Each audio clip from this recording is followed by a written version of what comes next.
नमस्कार, स्वागत है आपका हमारे चैनल में। मैं रानी गुप्ता आपके साथ और बड़ी खबर आ रही है। महाराष्ट्र में इस समय उद्धव ठाकरे की सरकार पर संकट मचा हुआ है और ऐसा माना जा रहा है कि कभी भी उद्धव ठाकरे की सरकार गिर सकती है। और इस बीच शरद पवार ने ये बोला है कि जिस तरीके से बागी विधायक जो है शिवसेना के वो सूरत में गए हैं एकनाथ शिंदे के साथ, तो ऐसा कहा जा रहा है शरद पवार की ओर से कि ये शिवसेना का अंदरूनी मामला है। हमारी ओर से कोई भी विधायक नाराज नहीं है, नाराज है तो शिवसेना के विधायक और उद्धव ठाकरे को देखना होगा कि उन्हें क्या करना है। साथ ही आपको बता दें कि शरद पवार ने ये भी कहा है कि उद्धव ठाकरे जो भी फैसला लेते हैं एनसीपी उसके साथ है। इसी के साथ ही आपको बता दें कि जिस तरीके से महाराष्ट्र में सियासी भूचाल मचा हुआ है उसको लेकर के बड़ा बयान शरद पवार का ये भी आया है। उन्होंने कहा कि इसकी पूरी स्क्रिप्ट, पूरी पटकथा जो है वो संजय राउत के द्वारा लिखी गई है। इसी के साथ ही आपको बता दें जहां महाराष्ट्र में ये चीजें देखने को मिल रही है सियासी संकट, तो सूरत में तमाम जो शिवसेना के बागी विधायक है वो इकट्ठा हुए हैं एकनाथ शिंदे के नेतृत्व में। इसी के साथ ही जो बीजेपी के जलगांव के विधायक है संजय कुलटे वो भी वहां पर पहुंच चुके हैं और ऐसा माना जा रहा है कि जल्द ही देवेंद्र फडणवीस और अमित शाह पहुंच सकते हैं सूरत में और इसी के साथ ही एक बड़ी बैठक की जा सकती है और ये समीकरण बनाया जा सकता है कि कैसे वहां पर बीजेपी की सरकार बनेगी।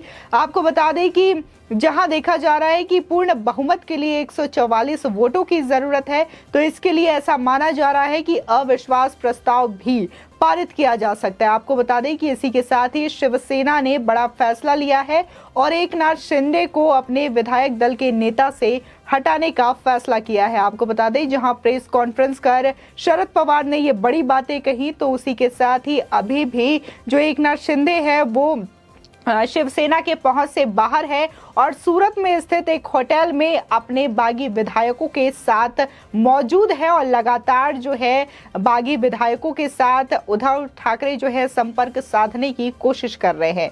इसी के साथ ही आपको बता दें कि कुछ कांग्रेस के भी विधायक हैं जो कि पहुंच से बाहर है और लगातार कांग्रेस पार्टी भी उनसे संपर्क साधने की कोशिश कर रही है। आपको बता दें महाराष्ट्र में सियासी घमासान के बीच एनसीपी प्रमुख ने दिल्ली में प्रेस कॉन्फ्रेंस कर कहा कि उद्धव सरकार पर कोई खतरा नहीं है। उन्होंने कहा कि महाराष्ट्र में ऐसा पहली बार नहीं हुआ है। वहीं नाराज विधायकों के मुद्दे पर शरद पवार ने कहा कि इसका जल्द ही समाधान निकलेगा।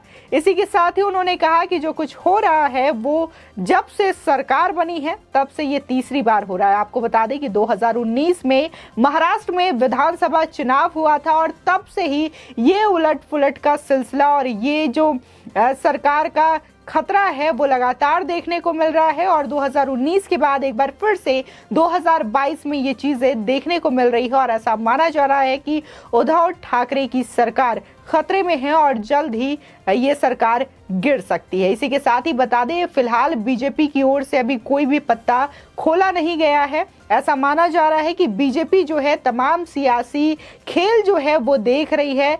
आखिर में बीजेपी कुछ ऐसा चौंकाने वाला फैसला ले सकती है और महाराष्ट्र में अपनी सरकार बागी विधायकों के साथ बना सकती है। आपको बता दें कि जो जिस तरीके से एमएलसी इलेक्शन हुआ था तो इसमें जो समीकरण सामने आए तो कुल 133 वोट बीजेपी के खाते में पड़े थे, तो इसको भी एक बड़ी जीत मानकर देखी जा रही है और माना जा रहा है कि उद्धव सरकार को पलटने में ये बड़ी जीत साबित हो सकती है जिस तरीके से एमएलसी का रिजल्ट सामने आया है। इसी के साथ ही माना जा रहा है कि यदि विधानसभा में अविश्वास प्रस्ताव पारित होता है तो ये जो 133 वोट एमएलसी इलेक्शन में पड़े हैं तो इसी तरीके से बीजेपी के खाते में और भी वोट पड़ सकते हैं और जो 144 सीटों का जो आंकड़ा है वो पार करके बीजेपी महाराष्ट्र में अपनी सरकार बना सकती है। इसी के साथ ही बता दें सूत्रों के हवाले से ये भी बड़ी खबर आ रही है कि शिवसेना ने एकनाथ शिंदे को विधायक दल के नेता पद से हटाने का फैसला कर लिया है। बता दें कि इसी के साथ ही विधायक अजय चौधरी को शिवसेना ने विधायक दल का नया नेता के रूप में नामित किया है। अगर हम शरद पवार की बात करें तो शरद पवार ने यह भी कहा कि एकनाथ शिंदे ने हमें कभी नहीं बताया कि वो मुख्यमंत्री बनना चाहते हैं। ये शिवसेना का आंतरिक मामला है।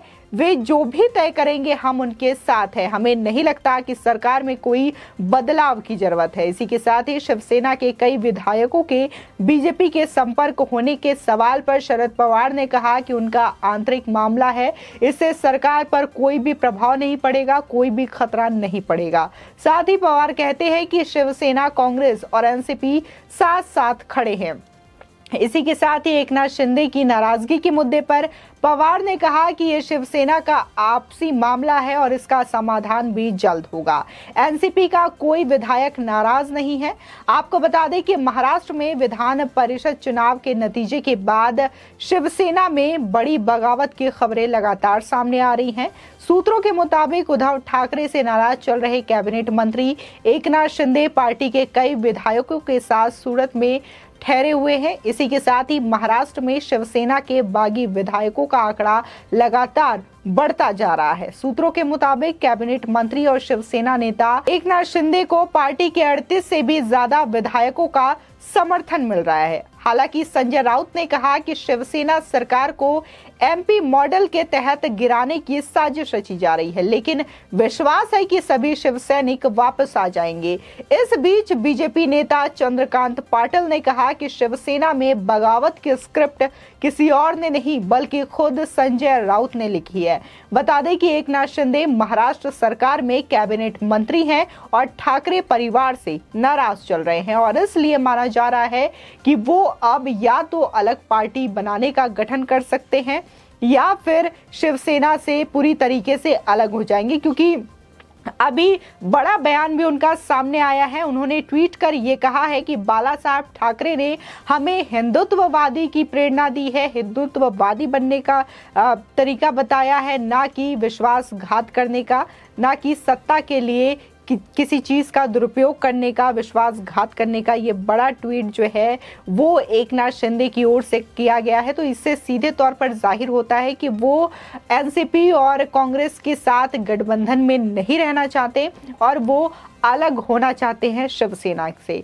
इसी के साथ ही सूत्रों के हवाले से खबर आ रही है कि महाराष्ट्र में कांग्रेस के 10 विधायकों से संपर्क नहीं हो पा रहा है। इसी के साथ ही आपको बता दें, कांग्रेस पार्टी ने कमलनाथ को पर्यवेक्षक के तौर पर महाराष्ट्र में भेजा है और वो ये जानने की कोशिश करेंगे, समझने की कोशिश करेंगे कि महाराष्ट्र की सियासत में आखिर चल क्या रहा है। वहीं सूरत में शिवसेना के विधायक होटल में रुके हुए हैं। वहीं माना जा रहा है कि बीजेपी के शीर्ष नेता अमित शाह और देवेंद्र फडणवीस सूरत में एक बैठक कर सकते हैं। बता दें, जलगांव के बीजेपी सांसद और देवेंद्र फडणवीस के करीबी संजय कुलटे भी सूरत पहुंच चुके हैं और जल्द ही इसको लेकर के कोई बड़ा फैसला आ सकता है। और जिस तरीके से देखा जा रहा है कि महाराष्ट्र में जो सियासी उथल पुथल मची हुई है उस पर ही विराम लग सकता है। हालांकि ये पिछले कई महीनों से देखा जा रहा है कि महाराष्ट्र की जो सियासत है इस तरीके से चल रही है, इस तरीके से उद्धव सरकार की जो सत्ता है बार बार डगमगाते हुए नजर आ रही है। आपको बता दें, जहां महाविकास अघाड़ी में ये जो है समर्थन के द्वारा सरकार चल रही है एनसीपी, कांग्रेस और शिवसेना की, तो यहाँ पर शिवसेना जो है, शिवसेना के ही विधायक बागी हुए हैं, नाराज हैं। तो इसको लेकर के शिवसेना जो है लगातार बैठक कर रही है और अपने बागी विधायकों से संपर्क साधने की कोशिश कर रही है और जो बन पड़ रहा है पूरी तरीके से उद्धव ठाकरे जो है वो ये कोशिश कर रहे हैं कि उनके विधायक से संपर्क हो सके और अपनी सरकार को बचाने की कवायद लगातार उनकी जारी है। इसी बीच जिस तरीके से संजय राउत बार बार बयानबाजी कर रहे हैं कि ये बीजेपी के द्वारा साजिश की गई है, तो यहाँ पर खुद एकनाथ शिंदे जो कि शिवसेना के विधायक हैं, वो शिवसेना के ही विधायकों के साथ बागी हुए हैं और वो शिवसेना पार्टी से ही नाराज चल रहे हैं। तो इसमें बीजेपी का कोई हाथ नजर नहीं आता। इसी के साथ ही जहां एमएलसी इलेक्शन में बीजेपी की बड़ी जीत हुई है, तो इसे भी इसका फायदा हो सकता है और महाराष्ट्र में बीजेपी की सरकार बन सकती है। ये देखना होगा कि क्या फैसला होता है और क्या उद्धव ठाकरे जो है अपनी सरकार बचा पाते हैं या नहीं। आगे की और भी अपडेट के लिए देखते रहिए हमारे चैनल को और कोई भी सजेशन हो तो कमेंट बॉक्स में जरूर बताएं।